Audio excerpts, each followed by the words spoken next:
दक्षिण गोयच्या 9 मतदारसंघात काँग्रेसीक बरी मतां मेळ्ळी। उत्तर गोंयांतूय काँग्रेसीचें अस्तित्व कायम आसा।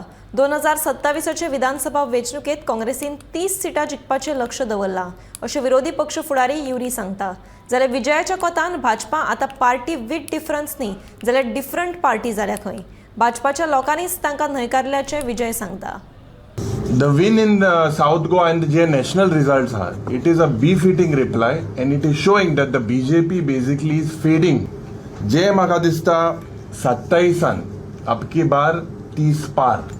This is the agenda of the India Alliance. आणि जे the lesson the BJP should also learn was 400 par was basically pocket for. आम्ही काँग्रेसी बरोबर अलायन्स पार्टनर आसले इलेक्शनाचे पयलीं. Why? Because was a model ताणें हाडला. This party is no longer a party with a difference. It is now a different party. म्हणून तांच्याच लोकांनी तांच्या अगेन्स्ट मत मारिल्लें हांव. हें ते एक्सेप्ट करूंक सोदनात.